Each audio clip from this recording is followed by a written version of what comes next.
Welcome back, everyone! And I can officially say, Happy Black History Month, okay? I am so sorry, ancestors. I did not mean to wait until the third week of February to start talking about Black History Month. But just please forgive me now that we've cleared that air. We're going to be talking about something called environmental injustice, okay? Environmental injustice has, as of late, become a rather big deal due to the effects of climate change becoming more prominent. However, with this, we must define a very important term, intersectionality. Okay, this is really important to what we're discussing because as the effects of climate change become more prominent, it's going to affect certain groups of people more than or before others. So while certain people's lives are turned upside down, others may only have to take a shorter shower. Your intersectional identity has a major effect on where you'll be in this spectrum. So let's get into it.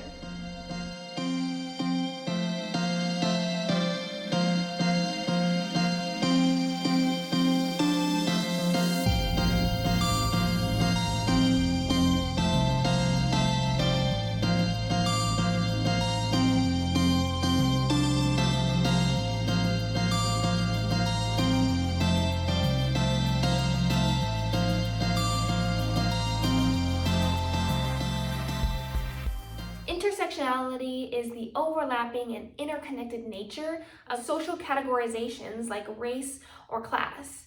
In fact, to just list them all out explicitly, there's race, gender, class, sex, religion, age, disability, language, and sexuality. And feel free in the comments to call me out if I'm missing anything. But as you can see, each and every one of us has a very different and unique relationship with all of these categories. A relationship that deeply affects how we interact with our environment and how we interact with people around us. For example, I am a Black, cisgendered, middle-class, bisexual woman who speaks English and has no disabilities. As you can see, some of these identities are easier to spot than others. Like, you are looking at my skin tone and hair to see that I am Black, or maybe my clothes, accessories, or how I carry myself to know that I am middle class. However, other identities are harder to spot. For example, you would never know I was bisexual unless you saw me with a woman presenting partner. And you would never know I spoke English if you had never heard me speak before. And our interaction, even on this platform, would be vastly different if any of those were to change. If I didn't speak English or English wasn't my first language, this would be a very different interaction between the two of us, or however many people are watching. Also, my community and my viewers would probably be vastly different if I was male or male presenting. Our intersectional identity has a huge role in how we get to experience our lives and how we get to interact with other people. And now I know you're asking, well, what does this have to do with the environment? Well, I'll get to that in just a second, but first I want to sneak in a quick definition of environmental justice. So the definition of environmental justice is kind of complicated and it has two distinct definitions actually. So for the sake of this video, I'm going to put them into one because both definitions are applicable to our situation, okay? So that being said, environmental justice is the fair distribution of environmental benefits and burdens with the use of laws, policies, and governance. So I know that was a little lengthy, so let's break that into two, right? The first part is the fair distribution of environmental benefits and burdens. And yes, you heard me correctly.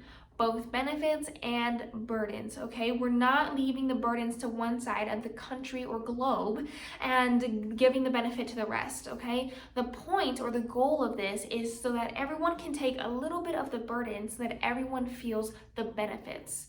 Okay, I know that sounds really vague right now, but I promise it'll become more clear as we throw in our examples. Okay, so let's finish the definition. And the second part is the use of laws, policies, and governance. While it may be explicit to some people, is the quite literal use of laws, policies, and governance to make sure that those benefits and burdens are equally distributed and shared and continue to be equally distributed and shared, okay? So now that we kind of have a clear definition of both intersectionality and environmental justice, Let's look into how they play off of one another and why it's important to our situation. These two pieces come together in the movement against environmental injustice. Environmental injustice has a major effect on people of a certain intersectional identity. The two main identities here are going to be race and class, and specifically the disadvantaged portion of those intersectional identities. So anyone of a non-white race or anyone of lower class. Let's take a look at how environmental injustice affects people of a certain intersectional identity.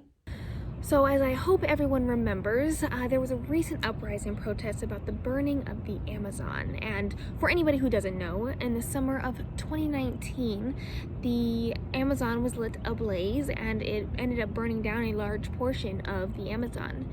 And during this distress, there were a number of protesters pleading the government to do something about these fires.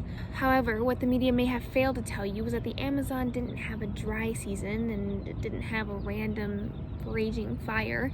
It was started in order to create more arable land space for agriculture. And this is a perfect example of where agriculture and deforestation emissions come from. The Amazon not only took lots of carbon out of the atmosphere, but also produced a large portion of the world's oxygen. So burning it not only stopped that oxygen production, but it also released back all of that carbon into the atmosphere. So on the other hand, intersectional identity comes into play here because there were and are indigenous tribes living in the Amazon. And of course they were part of these protesters, but like we saw take place, the government didn't heed or take into account their livelihood and homes. They wanted the land, so they took it, no matter the cost. And while this may not seem like an interconnected incident, let's take, for example, a hypothetical. Let's say hypothetically that the US president at the time, Donald Trump, spoke out against these actions and stood with the protesters. I think we can all agree that there would be a much different reaction from the Brazilian government if someone of a higher class and more respected race spoke out against it. That's where intersectionality becomes a big part in all of this and in everyone's situation. In the eyes of corporations, governments, and companies, your intersectional identity can play a big part in how expendable you are to them. Our second example is something called Cancer Alley. And Cancer Alley is about an 85-mile stretch of land in Louisiana that was transformed from old plantations to a line of industrial and petrochemical plants. Those are normally used to make plastics or whatnot. Here, the air is filled with toxic chemicals and the air pollution is at very dangerous levels. Altogether, there's about 150 chemical plants all lined up next to housing in which generations of people have lived. People living here are 50 times more likely to get cancer than the average American, and they also get to experience higher rates of miscarriages and lower life expectancy. However, if we take a closer look at who this is affecting, most of these people are people of color and of a lower class, a common intersectional identity that people tend to ignore. The EPA and the Department of Health have deemed this an extremely unsafe place to live, and yet nothing has been done to help these people who cannot just pick up and move. Cancer Alley isn't new. It didn't just start a year or 2 years ago. It's been here and it's been affecting people for nearly 30 years. But because these people have been made out to be expendable, no one will do anything for them. They constantly fight and they spread their message. In fact, most of these sources below are interviews with people from Cancer Alley with reporters and writers. They are doing their best to get the word out and to get help. Although shout out to the underground writers who actually get their word out. We all thank you. As you can see from both of these examples, one's intersectional identity plays a huge part in how they are cared for and thought of by the governments they participate in. If you have not heard of these or find yourself learning something new, it's because that among this spectrum on how climate change affects you, you may be on the luckier side. However, that doesn't mean that just because it's not affecting you now, that it won't affect you later, or that because you're not on that side of the spectrum, you can continue to ignore the situation. If you are on the lucky side of this spectrum, use your intersectional identity. Use the fact that you are not seen as expendable just yet to help those who are. Because the reality of the situation is, no one is expendable. Just because companies and governments and corporations have made unjust choices and decisions on who is important and who isn't, doesn't mean we need to sit back and let them play God. If you have a voice they will listen to, speak up and fight for your people. The easiest way to do so is to join or donate to an organization who fights for environmental justice. Organizations like We Act and Green for All would love your help and support in this fight. Or another method is you can call or write your senators and governors to find out what exactly they are doing about the issues that you are concerned about. You voted them in. They owe you an explanation. But honestly, the easiest way is to spread the word. These people have been ignored for far too long, and they've been carrying far too much of the environmental burden without seeing any of the benefit. However, maybe if we talk about it more with the people around us, with the people we know, just maybe it will hit the right ears that could change their lives for the better.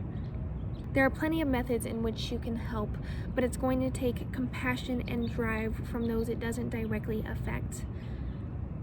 And that may be a long shot on my end, but maybe if I could just get the right person to do the right thing, it could change somebody else's life forever.